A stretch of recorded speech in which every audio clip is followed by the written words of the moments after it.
Now the serpent was more subtle than any beast of the field which the Lord God had made. And he said unto the woman, Yea, hath God said, Ye shall not eat of every tree of the garden? And the woman said unto the serpent, We may eat of the fruit of the trees of the garden, but of the fruit of the tree which is in the midst of the garden, God hath said, Ye shall not eat of it, neither shall ye touch it, lest ye die. And the serpent said unto the woman, Ye shall not surely die, for God doth know that in the day ye eat thereof, then your eyes shall be opened, and ye shall be as gods, knowing good and evil. And when the woman saw that the tree was good for food, and that it was pleasant to the eyes, and a tree to be desired to make one wise, she took of the fruit thereof, and did eat, and gave also unto her husband with her, and he did eat. And the eyes of them both were opened, and they knew that they were naked. And they sewed fig leaves together, and made themselves aprons. And they heard the voice of the Lord God walking in the garden in the cool of the day. And Adam and his wife hid themselves from the presence of the Lord God amongst the trees of the garden. And the Lord God called unto Adam and said unto him, Where art thou? And he said, I heard thy voice in the garden, and I was afraid because I was naked, and I hid myself. And he said, Who told thee that thou wast naked? Hast thou eaten of the tree whereof I commanded thee that thou shouldest not eat?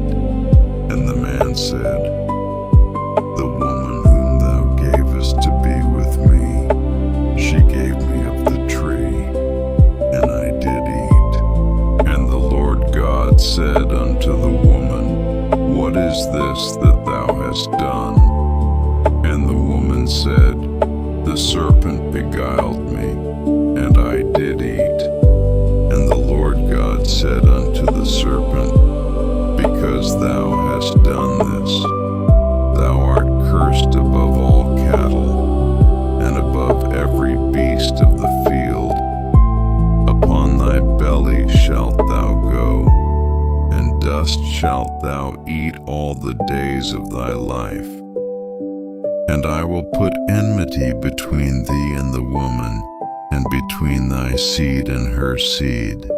It shall bruise thy head, and thou shalt bruise his heel. Unto the woman he said, I will greatly multiply thy sorrow and thy conception. In sorrow thou shalt bring forth children, and thy desire shall be to thy husband, and he shall rule over thee.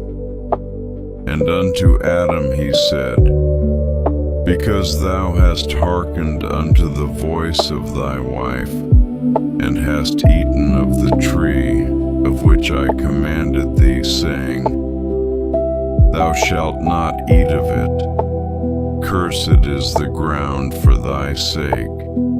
In sorrow shalt thou eat of it all the days of thy life. Thorns also and thistles shall it bring forth to thee, and thou shalt eat the herb of the field.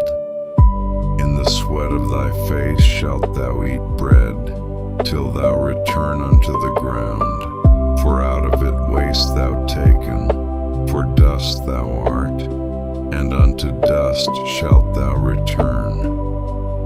And Adam called his wife's name Eve, because she was the mother of all living. Unto Adam also and to his wife did the Lord God make coats of skins and clothed them. Therefore the